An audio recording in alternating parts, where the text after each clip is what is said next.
one slide, which will hopefully provide some context. Technology as always.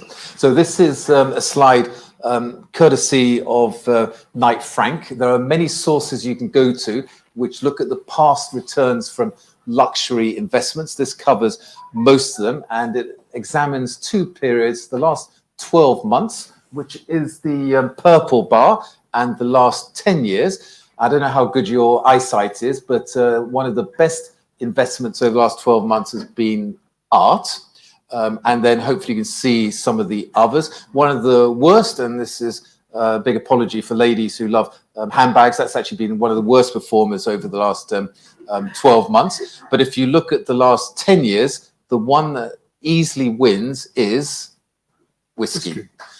By a massive amount. I don't do anything on that. So unfortunately, there's no data yet for Farmland. It's not easy to come by a cent because it's such a long-term investment. But I'm going to ask Stuart to cover that later. And also, there's not much data available on memorabilia investments. But I know Brigitte has some really interesting data to go through. So we do have a couple of slides, and I'm personally not a big fan of slides, but I think it does help to show some hard numbers. So why don't I quickly introduce our team of experts. To my right, live from Dubai, is Brigitte, who's a fifth-generation auctioneer, and she's a trailblazer in the world of luxury auctions and philanthropy.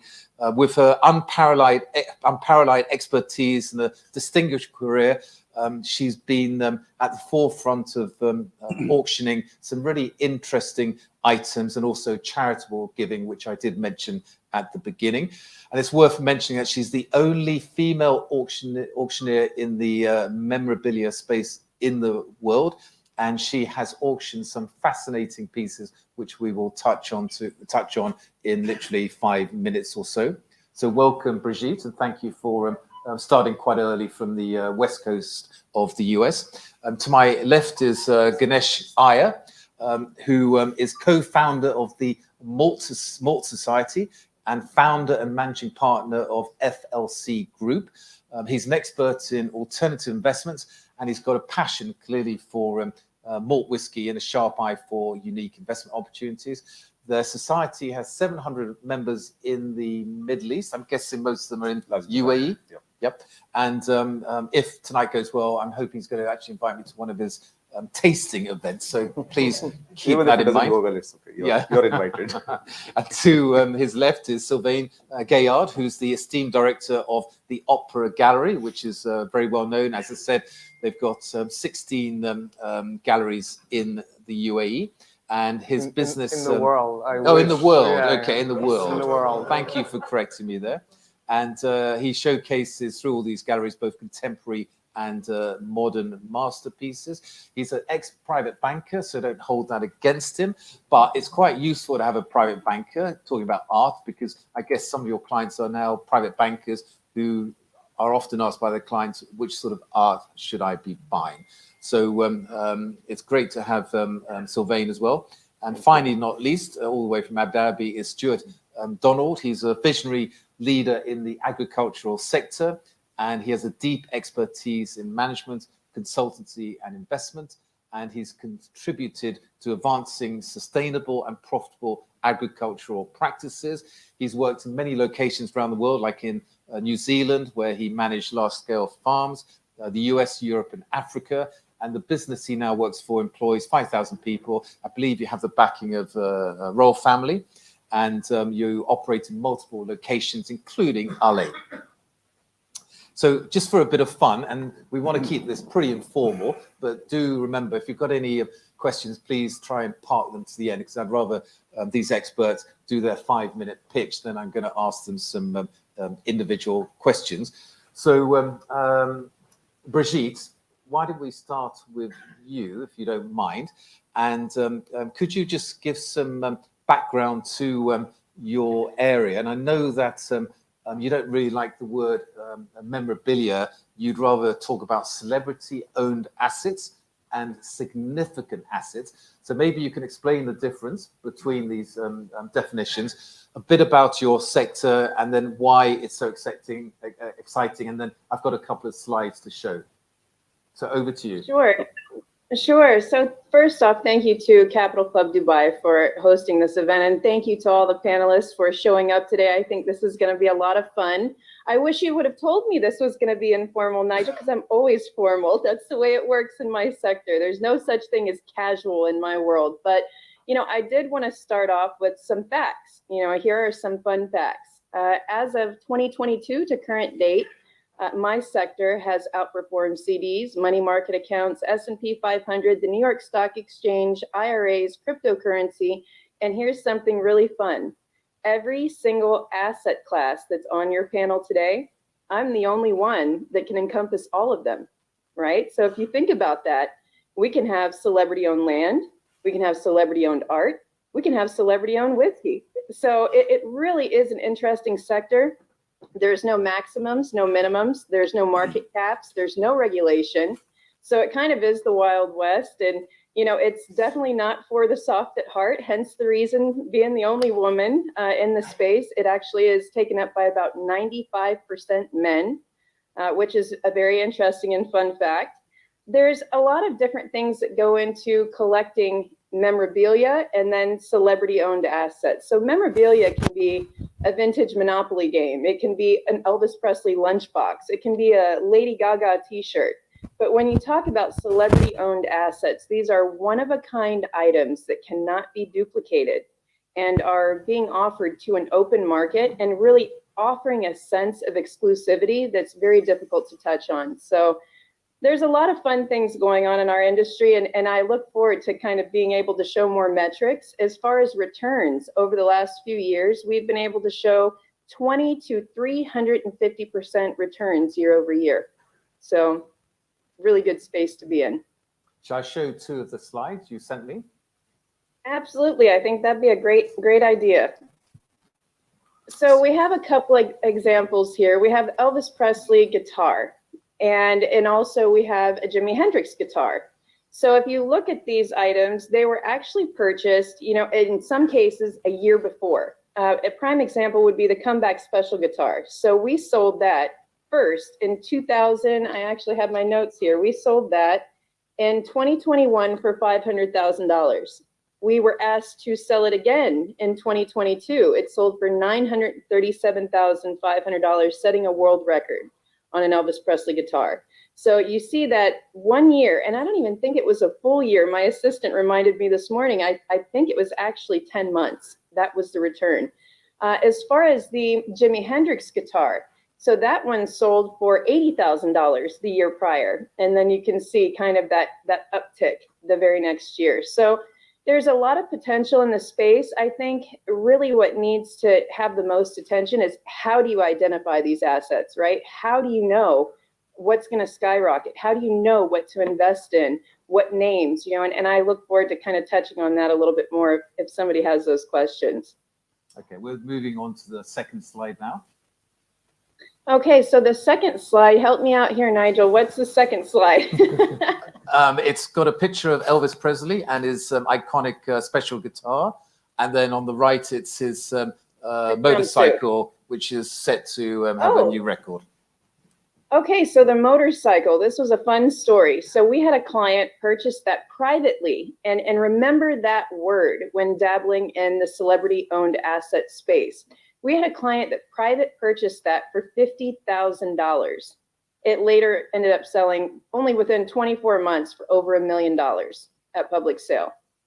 Wow, amazing. So the metrics are there. They're definitely there. Okay, got it. And I know we're going to be asking you questions later, but are there vehicles like mutual funds that invest in these sort of instruments, or is that impossible?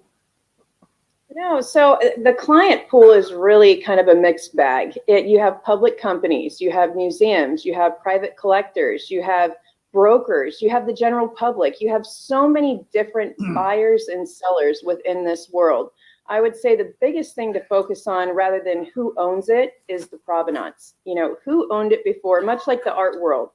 Sometimes the piece you're buying it is as important as who you acquire it from. Yeah, so, and facts. Yeah, and that's something I'll be asking you later about how you identify fakes, because obviously that's pretty prevalent in the art world as well. But we'll come on to that. So thank you very much for that 5-minute pitch. So if you wouldn't mind maybe just going on mute, and then we'll bring you back in hopefully about 15 minutes or so. So thank you for that, Brigitte. So I'm talking to you, Ganesh. Let's have your 5-minute pitch on whiskey. But if you just give some background, because obviously you've got Scottish whiskey, Irish whiskey, Japanese whiskey. Everyone seems to be producing whiskey these days, and then looking at the investment opportunity. Sure. So do I need to do a pitch still after that, showing that bar? I'm going to show you. I'm going to show you this one slide, which you kindly shared. Oh, yes. So I'm not a data person. Go with more research and understanding of what has happened in the last 10 years. So if you see the data, data will show what the top line industry is figuring. But as like stock markets don't tell you what your stocks are doing. It's a stock market index. So going back to whiskey industry specifically, investment point of view, it's probably the youngest industry in terms of investment opportunity wise as compared to art or wine, which has been there for centuries. It's one of the not yet regulated industries. It's more going on preferences and choices and market demand and brand perceptions. We all would have heard or seen a 1926 Macallan sold for millions of dollars, a few millions of pounds, sorry. A few months back, an Ardbeg cask sold for another 2.2 million pound. So a bottle can fetch you £1 million or a cask can fetch you £1 million, but it's all been there for a while after the market has started growing. And this growth has been together with the market growth across the world. Whiskey was not the popular choice drink a few years back, but in the last couple of decades, it has grown in terms of consumption. And this growth of investment is driven by the growth of consumption. Specifically, if you look at South Asian and Asian markets. Surprisingly, if you see the biggest whiskey market, if anybody can guess, apart from my MSN members. You're not balanced. China. It's France. Yes, France. Biggest whiskey market. Yeah. Biggest wine consumption, wine producing market is the biggest whiskey consumption market and not. Yeah. So coming back to, so it's driven by growth, rarity of, sorry, I have a few notes. Rarity of whiskey, rarity of the cask available. Specific whiskey industry or whiskey investment can be done in 4 formats: in liquid by liter, by bottles you can buy, or in casks, or if you want to go slightly be bolder, invest into distilleries. The easiest form is bottles. The slightly tougher form is liquid, and the tough to understand is the cask, because lots go into where to buy the cask, who are you buying from, where are you storing, how many, is it under your ownership or no, what are the regulations, and plus the biggest risk of pilferage, leak, and things like that. So bottles is easiest, second is highest is cask in terms of that. What else can I share in the pitch apart from the market which has grown in the last 2 decades? I can share a few. 15 years back, probably I had 3 single malt bottles in my home. Now I don't have space to keep. And a lot of my friends here have the same challenge. It's lying in warehouses, it's lying in storage, it's lying in cabinets.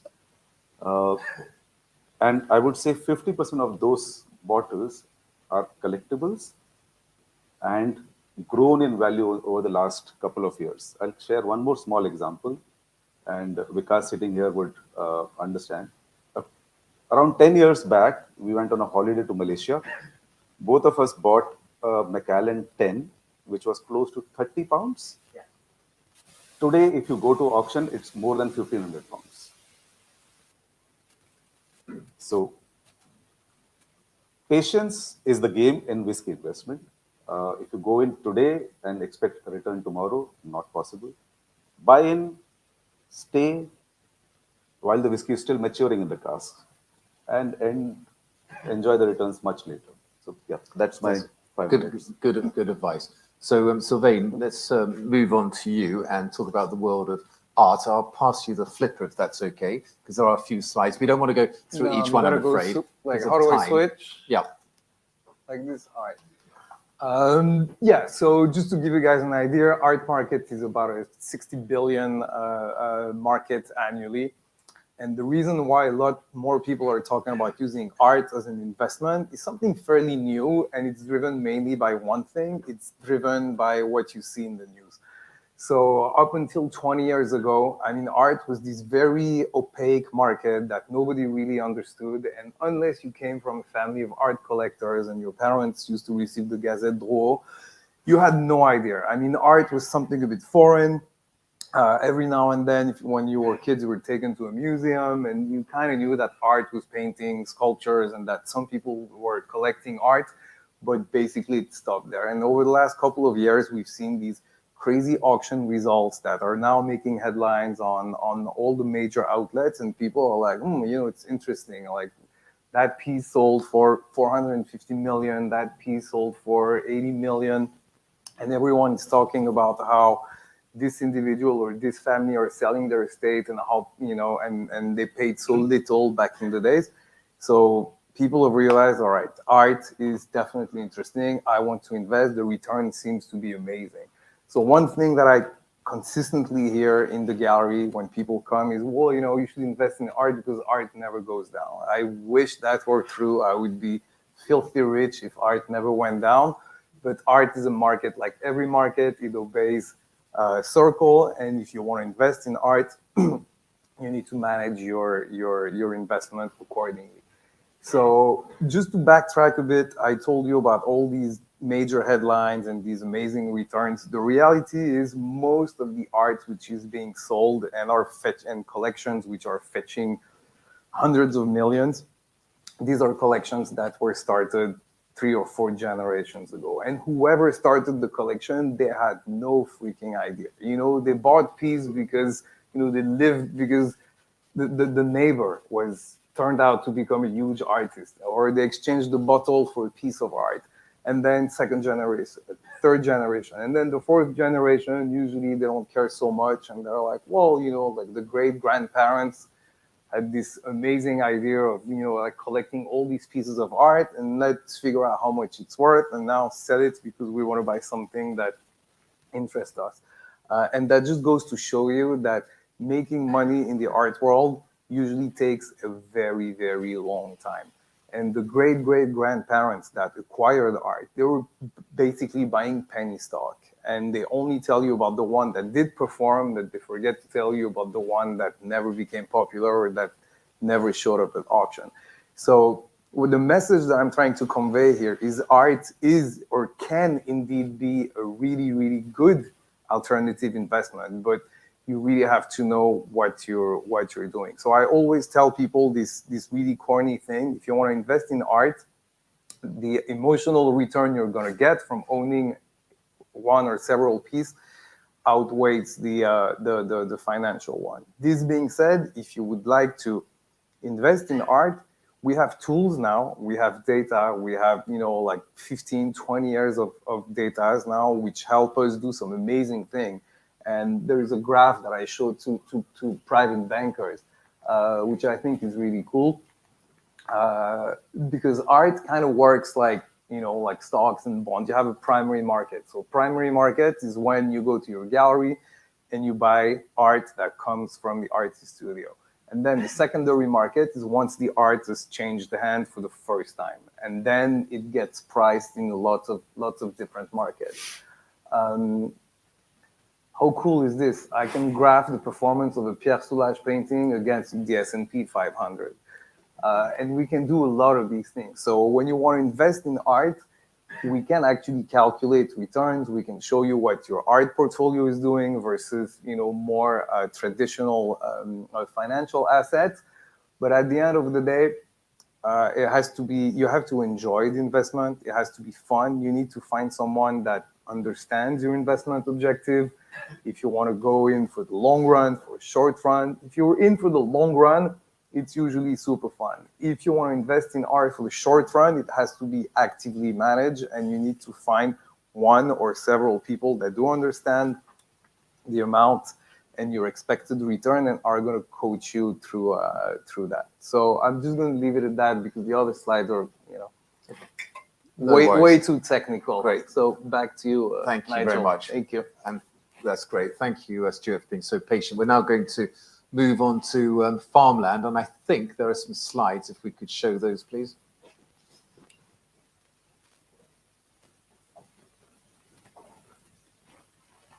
Great. So, Stuart, if you wouldn't mind doing your 5-minute pitch. Now we get on to the sexy stuff, yeah?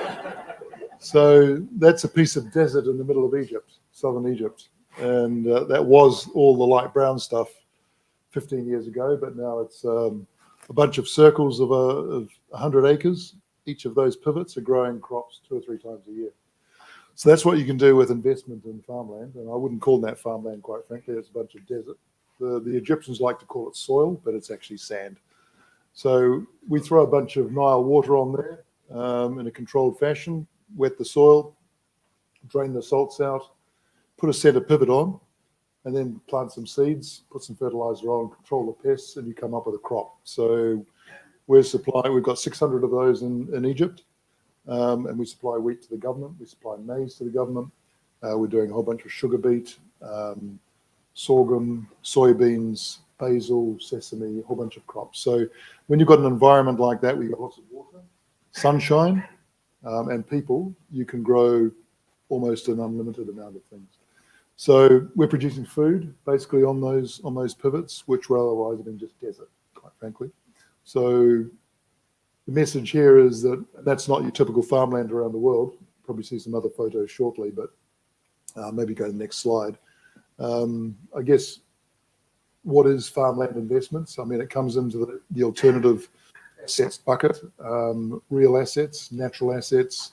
People invest in farmland traditionally to either make a living because they're a family and they want that brought up to be farmers, and they buy farms, make a living out of it, or you've got the institutional and actual outside investor types coming from large-scale billion-dollar investors down to $100 million investors through private family offices and things like that. So there's different ways you can invest in farmland.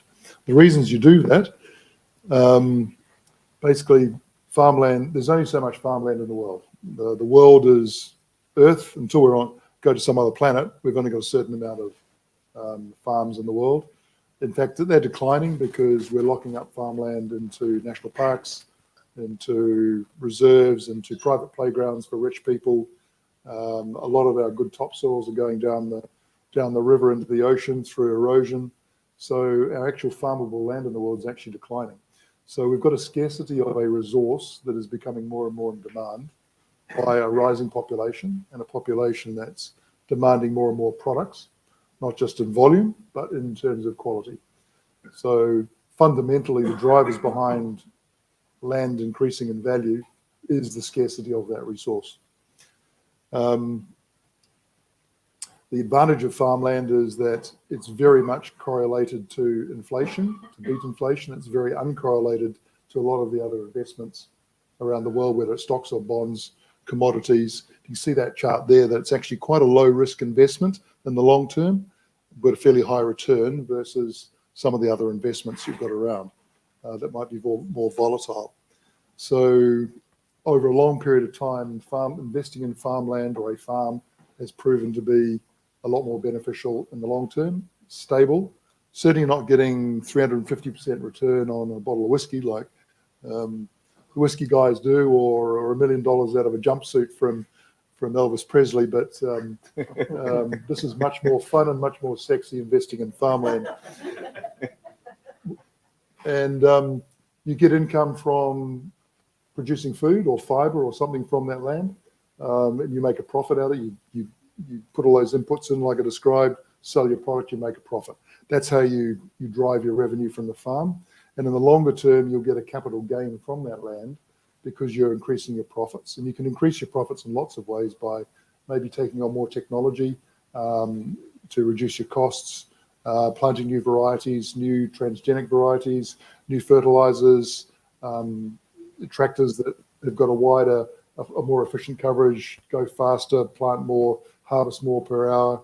So you increase your efficiencies, you increase your output, increase your yields, which drives your profitability on the land. And that profitability in itself drives the value of that land. And long term, your appreciation will come because it's a scarce resource and because you're increasing your profits over time. And inflation, you generally keep well up with inflation. Long term, so I go back one, Nigel, the returns, this is a bit out of date because I actually had 1 day's notice to come here, so I didn't have time to update the last few years. But in general, you know, between 5 and 15% total return. So if you could imagine a 10% return on average that you get from a combination of yield, cash yield, and capital gain, with very low risk because you can always sell your land. You know, it's always there. It's not going to go away unless the government confiscates it, of course, which does happen. But if you're investing in good jurisdictions, you've got a pretty sound investment. So yeah, that's the different ways of adding value to the farm by increasing the machinery, taking new automated tractors, GPS driven, precision agriculture, center pivots to put water on in a precise manner. There's lots of ways you can drive your yields and revenue from farmland. And it's a lot more fun driving a tractor than it is sitting in an auction house. Any more? That's it. Thank you very much. Hey, you don't have to like us, but you need us. Okay, what we're going to do now, before we open it up to questions, I'm sure you'll have some quick fire questions from me to the panelists. So starting with you again, Brigitte. For starters, how come you're in the Guinness Book of Records? That's quite an achievement. What was that for? And then secondly is, how do you go about identifying fakes? Okay, so Guinness Book of World Records. To be the first woman auctioneer to set a Guinness World Record was kind of a childhood goal of mine. Even before I knew that I was going to end up being an auctioneer, I actually went all the way through college, went to business school. My grandfather made me pay my own way because he was convinced it would be easier for me to get up in the morning if I was paying the bill. And he was right. So I went ahead and went through that program. I was going to be a corporate litigator. And then I found out very quickly I could make probably a little bit better living being an auctioneer. So when I saw an opportunity, and pop culture is everywhere. So I actually set the Guinness World Record. There was a Hollywood producer that had a $197 million divorce settlement. Well, his wife ended up going broke within, I think it was 7 years. It was unbelievable. She blew $197 million within such a short amount of time. So we were called in. There's a California statute. This auction took place in California. There's a statute that provides that you shall have a sale. Well, every auction house in the world was after this account. And the only reason I got it, I'd like to say because I was the most qualified for the job, but the only reason I later found out that I got the auction was because I had proper interpretation of the state statute and the law, which means you had to go in and liquidate. This is a forced liquidation setting. You had to go in and have one sale, a singular sale. Well, every other auction house came in and said, oh, we can split this up and spread it out. We can have sales for years. That's not what the state requires us to do in that situation. So that is how I set the Guinness World Record. I actually conducted the largest foreclosure and bankruptcy auction in world history. That sale took place 4 different auction rings running at one time, all run by me, and we sold over 1 million items in less than 12 hours in 4 rings. So it was a world record, one that I'm very, very proud of. Forced liquidation does work. It's not preferred, but it does work. And actually, we hit some record numbers on realized prices in all different asset categories. There was real estate, there was art, there was jewelry, there were firearms, there was liquor. There was a little bit of everything. So it was really a fun sale. And then as far as the next question you asked was how to spot fakes, correct? Okay, so this is a kind of a convoluted question, right? Because we all deal with chain of ownership, provenance. You know, in my world, we look at a lot of different things. Those are the first 2. I would say there's a big 10. really. So what you've got to look at, you've got to look at the make. You know, are we dealing with clothing? Are we dealing with jewelry? Are we dealing with instruments? So first, identifying that asset class. You know, does it have a photo match? Was it made for the production of? Was it used in the film? So, you know, there's all kinds of different tiers within each category. So really, you have to kind of start there. The other thing that you have to look at is obviously the sales history. Has it been sold before? We actually have a policy around here, and it's not because we try to be difficult. And I'm sure, you know, and you guys' respective fields, it's probably very similar. If something has been pilfered out to the public over and over again and has not been picked up, you know, much like real estate, you see a property listed, that property goes stagnant after a certain amount of time, you know, if it doesn't sell. And usually what happens is you'll see those longer listings put into an auction. Really, sellers would be better suited to put it in the auction first. So if we see something that's been offered repetitively and has not done well at auction, that's another telltale sign, kind of run fast, because there's something wrong with that asset. And another thing that kind of, and this is the risk factor in my world, again, you know, kind of who owns it is just as important as the artifact itself or the asset itself. So you really want to know who your client is, who you're dealing with, what else they have in their collection, how did they acquire it, what provenance do they have. So there's so many layers, you know, with much more than I can cover in my few minutes in this conversation, but it is a very cumbersome process. And I don't want anyone to think that this is an easy space. It's very, very difficult. And you know, the returns are there, but you really have to know what you're doing. Great, thank you very much. Turning to you, Ganesh, with whiskey, what are the different ways that you can invest in whiskey? I know there are wine clubs, for example. We had someone presenting about wine a month ago. So how do you go about investing in whiskey? What are, let's say, the top three options? So whiskey investment is like, I'd say four. You can invest in liquid, which is liters. There are online sites where you can buy, and these are regulated sites like Whiskey Investment Direct. You can buy liquid, trade in liquid on a daily basis, buy, sit on it for 6 months, sell at a higher price. Buy bottles, but bottles not the ones that you get at duty free or the retail outlets. Bottles which are rare, exclusive, aged whiskies, single casks which may not be available again. Keep identifying them. You can buy it online through auction houses, directly through distilleries, or somebody broker, a broker who's selling. So buy, sit on it. Don't expect it to return you the money immediately. It'll take time. Third is casks. Very long discussion because cask purchase is not an easy process. Distilleries don't sell it directly. A few new distilleries might be selling it directly on a either you buy back basis or buy to own basis.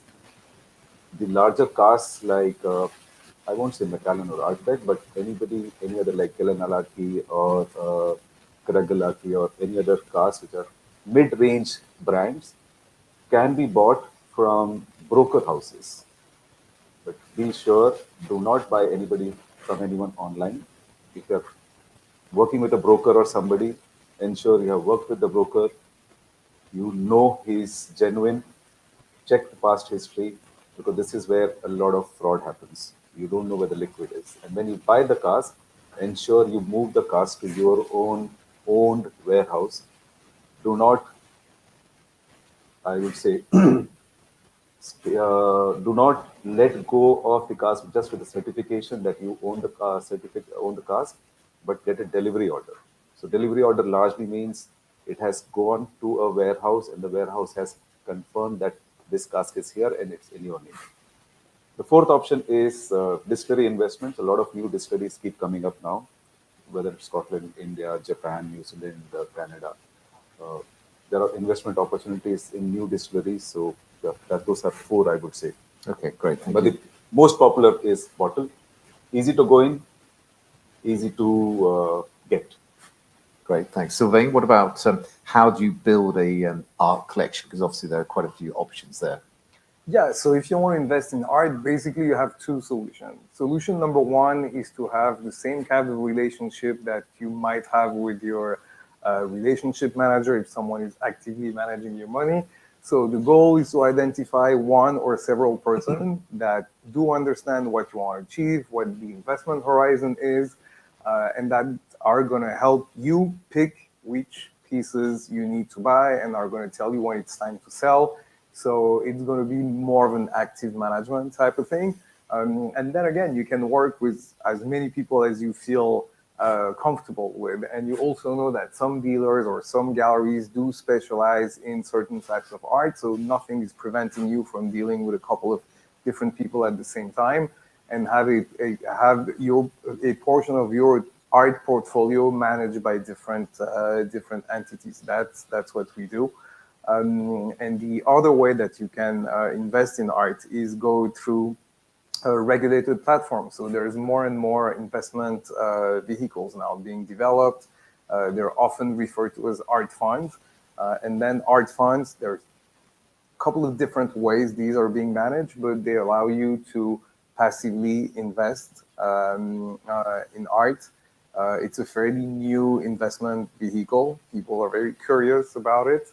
We get asked these questions a lot by people who come to the gallery. But these are technically the two choices that you have. So again, you have to be comfortable and you have to pick the one that fits your need and your expectations in terms of returns and in terms of who's going to be handling and who's going to be giving you advice as to what to buy and how to buy. Great, thank you. And Stuart, I know a lot of institutions invest in farmland, particularly pension funds, because they also have long-term investment horizons. So what are the ways you can invest in farmland and benefit maybe as a high net worth investor? So you've got those institutional funds which take in big tickets of maybe 100 million or 50 million each. When you work down the chain, you come to sort of funds from private equity firms and things like that who might take a ticket size of a couple of 100,000. The other way of doing it is getting down to a syndicate level where, I mean, in New Zealand's a good example where you can get in sort of 50,000 to 100,000 into a syndicate. They might raise 20 to 30 or 40, 50 million for a particular vineyard or a kiwi fruit orchard or a farm of some sort. So you take a small stake in that. It's part of a syndicate. You'll get a dividend over the time of the investment, and then at the end when it's sold, if there's an uptick in the valuation, you'll get a share of that. So there's one way of doing it. The other way is just to buy land yourself as a high net worth, and a lot of people do that. Buy a farm in a region which they're comfortable with. They know they've got they're allowed to buy. It's not everywhere in the world you're allowed to buy as an individual, depending on what nationality is. So you are restricted. But yeah, buy a farm and lease it out to someone else, or actually operate it yourself through your own people or through contracted people. It's not a particularly liquid asset, farming. Or the other way is the share market. So there are some publicly listed farming companies like SLC Agricola in Brazil. That's the biggest one down there. Brazil Agro, and you've got Farmland Partners in the US. That's a big one. They generally trade at well below valuation, which always seems a bit hard to invest in something like that. We might think it's a great time to invest because the valuation should go up if they sell it. Publicly listed farming companies don't generally do very well for some reason because it's not a market that responds well to speculation. The investors don't understand it. The supply and demand curves don't necessarily match the rise in valuation or the value of the land. You know, the price of commodities might go up really quickly, but your land price doesn't move much. So on paper, you might have a great asset, but the share price tends to react differently. So it's not a great way to make a buck out of farmland investing. Syndicates are a good size for a smaller ticket. Just getting into some funds, farmlands focused funds for a slightly bigger high net worth ticket, and then or buying something yourself. Great, thank you. So, Brigitte, just one more question for you. This Elvis Presley jumpsuit, she may have gone offline. Okay. I'm here. Oh, you're still there? Okay, great. Maybe we can change the screen so we can see Brigitte instead of a Outlook invitation. So, Brigitte, I believe it sold for $1 million and you were the auctioneer. So what's the background to this jumpsuit, and how did you actually get your hands on it? Well, so this asset was owned by a public company. They started out as a very small company. They were around for 35 years and they went public. Well, as soon as they went public, the archivist who had been there, since day one, when they were a much smaller company, was going through the collection, and they acquired these assets in some cases, 20, 30 years ago. This was not the only item that we received from their collection. And they had multiples of different types of celebrity-owned artifacts. So it was my job, to kind of go in there, assess their entire collection, and recommend to them, hey, this is what I believe you should sell. This is why. And I really had to, it was a tough room. It was about 30 different corporate executives that, there was a multi-billion-dollar corporation, and they trusted me to go in and really advise them on how to sell that particular asset. What helped us, again, is, I'm going to go back to something you do, Nigel, PR. A huge part of the value in what we do and what we offer to the public had that jumpsuit. If you notice, there were stories that were put out, not by us, because we can't control press. Hey, this could get over $1 million. This could break a world record. Well, there's a little bit of pressure. I'll be honest with you, it's a lot of pressure, but to really rise to that occasion. And it helped me just by putting that story out there. Hey, this is coming, and kind of seeing the stories come down the pipeline. It helped me understand that even though the most expensive jumpsuit that had ever been sold had previously sold for $230,000, it was 180 plus buyer's premium. So 230,000, I turned into over $1 million just by selecting an appropriate starting bid. And I was able to do that because of the number of impressions that we were able to kind of monitor online and the pickup that particular artifact was getting in the press. So a lot of things you got to pay attention to. Great, very interesting. Thank you. Ganesh, final question for you. If someone is interested in whiskey, what are the potential exit terms? Because obviously I presume it has to be long-term, but what's the best way of exiting a strategy? So the different forms of investment tools will have different exit strategies. So when you're investing in liquid, which is like by liter, you're buying it online, you can sell it online the same day, or you can ask for a bid. It's a very easy process. Buying into bottles, you can go through auction houses, you can put it in the auction houses or ask your friends to buy. Auction houses are the easiest, but look for trends. Sign up on auction houses, look for trends for the last 5-7 years, how that specific bottle has fared, and you will get a fair idea of what price you should get it. Cask is not an easy exit process. Buying in is easy. Exit might take time because you will end up finding through the broker who's the right buyer, and then get through the process. It might take 6 to 8 months, whereas a bottle can take 15 days. Liquid can take 2 days. The fourth one, which is when you're investing into a distillery, when you're investing into a company, exit is not that easy. So yeah, I would say hierarchy-wise, liquid is the easiest. Bottle is relevantly, respectively, or easy. Cask, slightly longer. The fourth is your choice if you want to invest in a distillery. Great, thank you. And Sylvain, what are the main differences between, let's say, investing in art and more traditional asset classes like equities or bonds? It has to do with liquidity as well, because art is really easy to buy. It's a lot more complicated to sell. So going back to what you said, the only difference is you forgot to mention option 5. You can always drink. You can drink it. That's the final exit strategy. The best part of whiskey and probably art is art.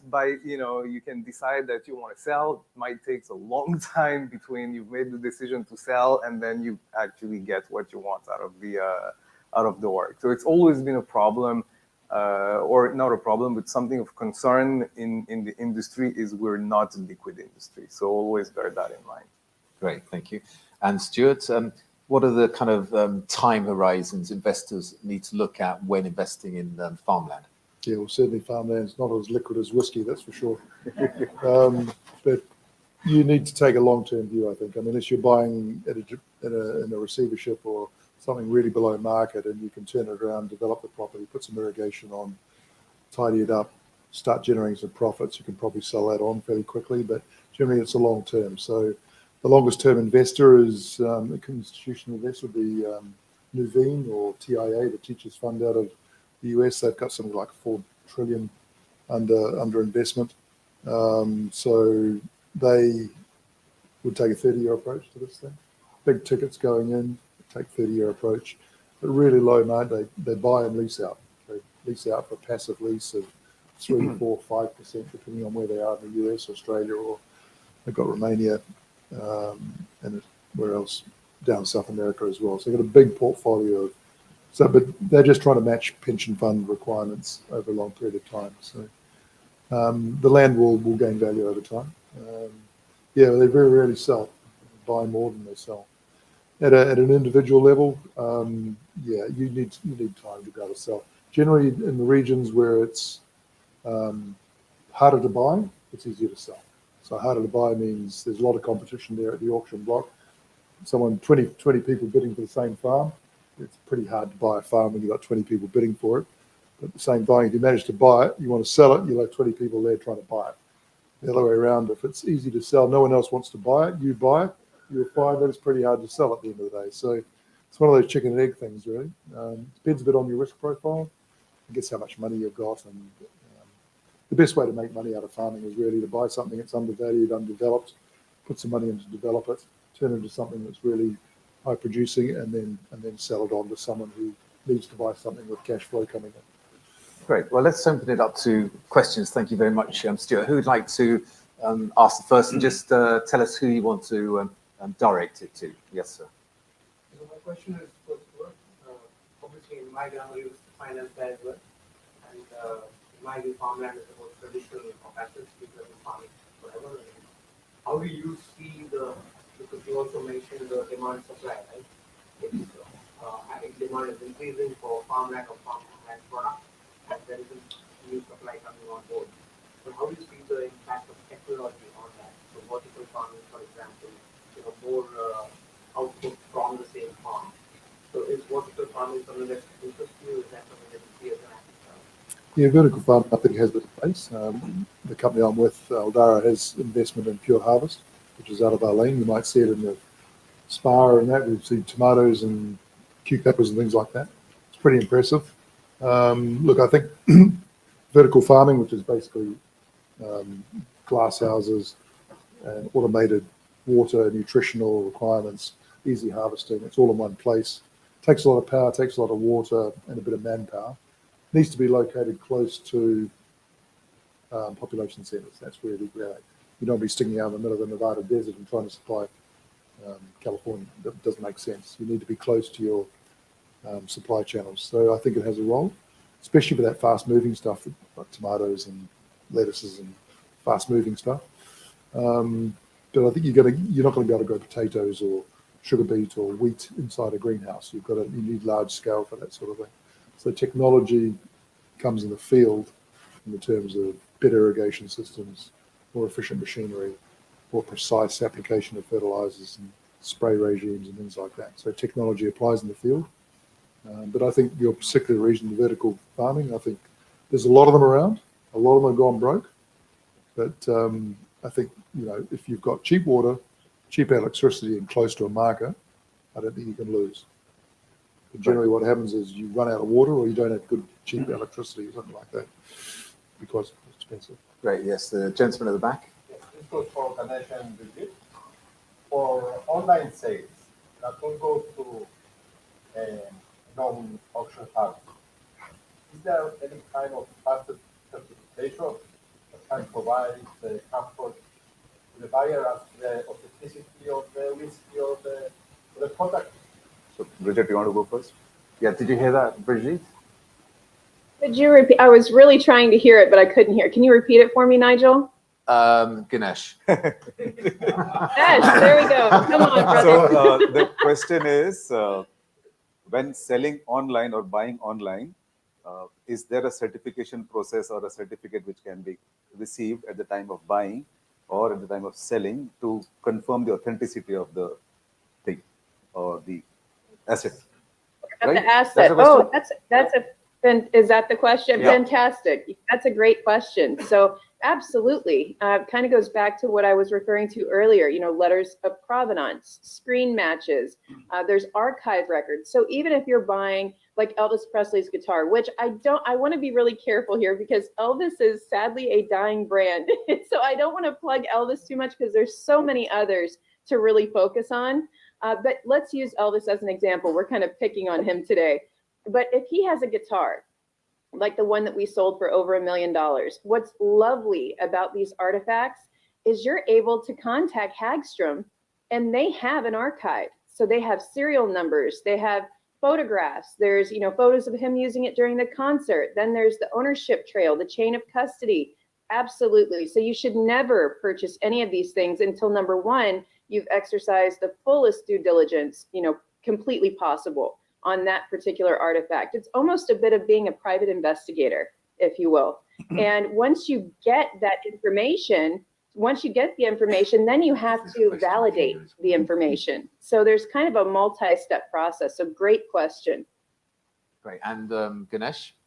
So with whiskey, you don't go to any other online auction houses. You go to auction houses which are known and established. Point number one. Point number two, all these auction houses, before putting your product on auction, they want to see the product. So as if it's bottle, you have to send the bottles first. They will authenticate the bottles are genuine. They know how to read the label, if anything has been fiddled around with the bottle or anything. So they can figure out. Only once they go through this screening will they put the bottle on auction. So when you're buying through auction, rest assured at least 90% of the time, it's clean. About casks, they will only put your cask on auction if they have a clear delivery order confirmation. When I say delivery order would mean if I'm putting it on auction, I own the cask, I know where it is kept, which shelf, what size, etc. So that delivery order will complete. That's a letter from the warehouse that this person owns the cask. So buying from auction houses is still safer. Thank you. And I would like to add to that too, Nigel, very good points. Another important point is if you ever do, because there are those situations where you buy things from an auction house, unfortunately, it's like any other industry, there's going to be fakes. Anything that's worth money is going to be duplicated, period. You can't avoid that. However, knowing the law and knowing that you can call an auction house, if God forbid you do purchase something that's not authentic or as advertised, it is actually a major crime. So you have to understand that, and you can call the auction house back. And if they're reputable, they're absolutely going to make it right. Yeah, very good point. Very good point. Yes, the gentleman at the back. So North American celebrities now are obviously famous for celebrity assets, but other celebrities from other geographies will also attract similar return on investment on their assets. Yeah, did you hear that?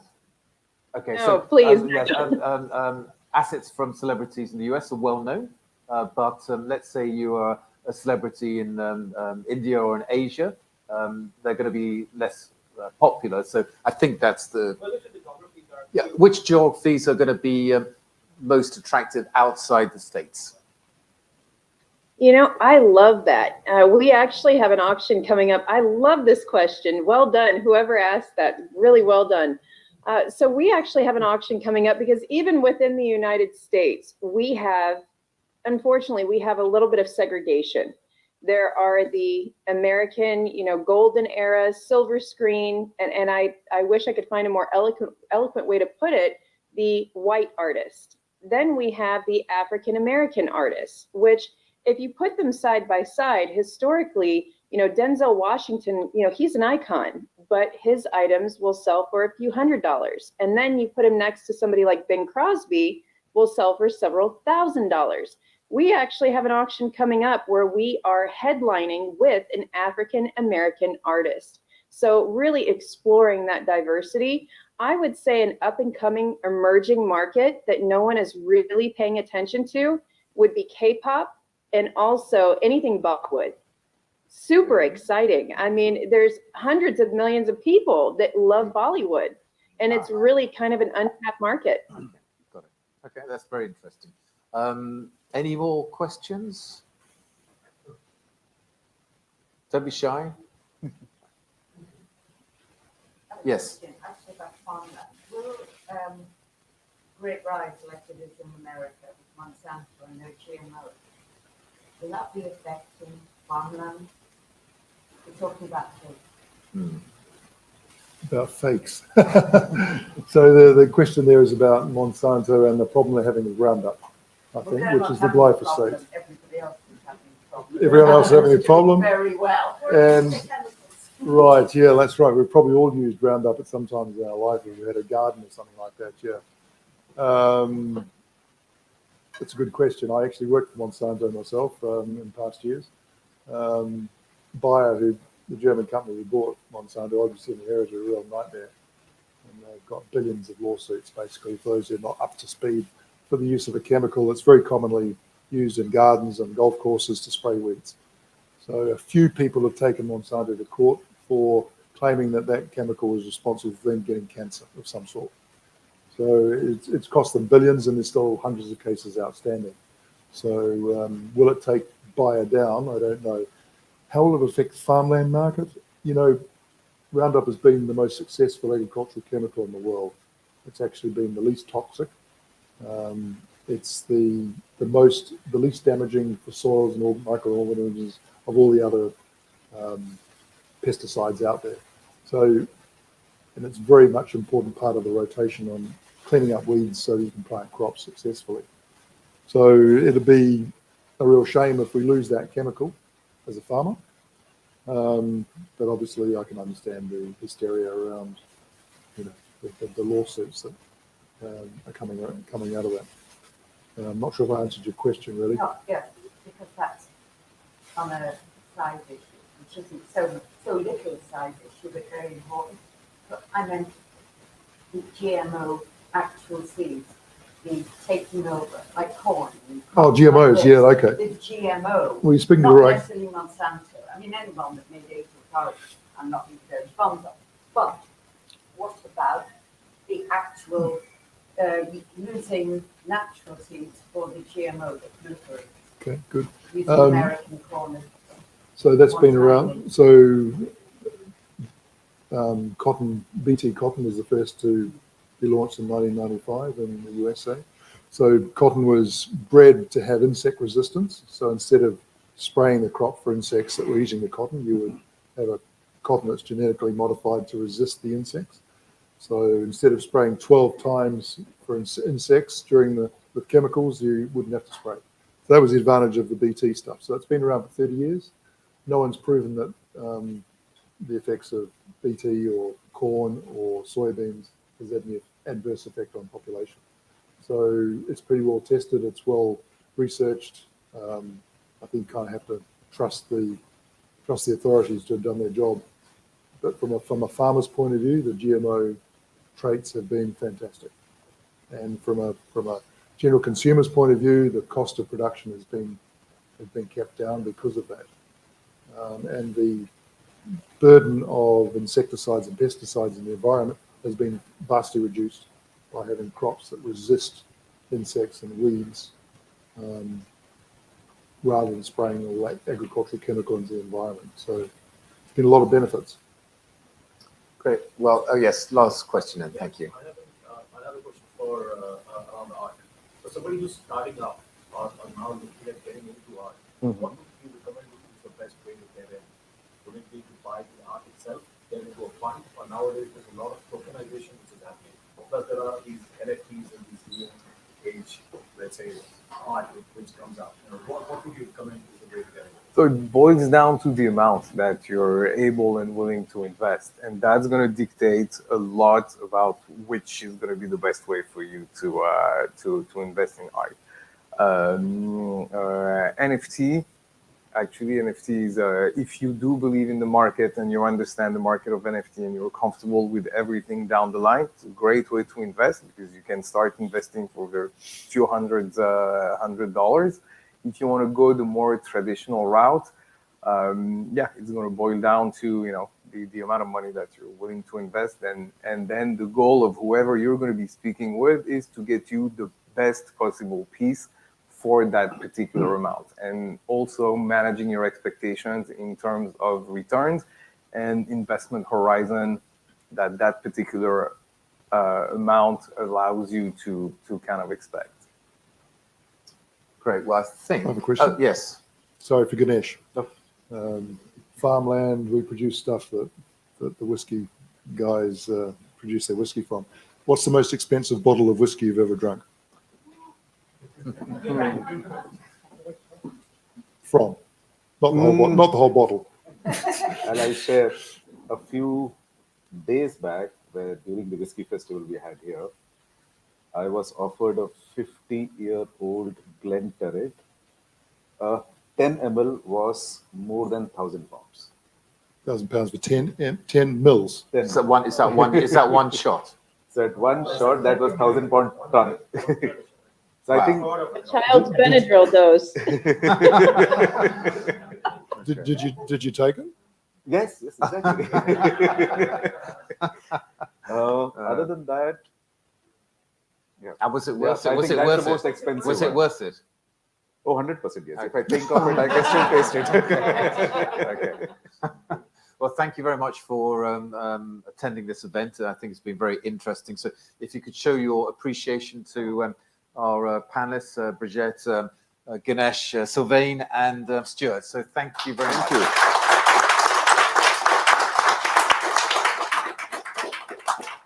And Brigitte, hopefully we'll meet sometime on your next trip over here. So thank you. I'm coming to Dubai soon, so I actually just messaged you, Nigel. I feel so bad I couldn't be there. My father unfortunately had multiple strokes last week, or I actually was going to surprise you. I planned on being there, but if anybody has any questions, I actually wanted to let you know I'm willing to stay on. If anybody else wants to come one-on-one while you mingle, let's do please, that. I'm happy to do that. Yeah, let's just, if you can stay online, and if you want to speak to any of the panelists, this is very informal, so let's do some networking and stay as long as you want. So thank you. Thank you.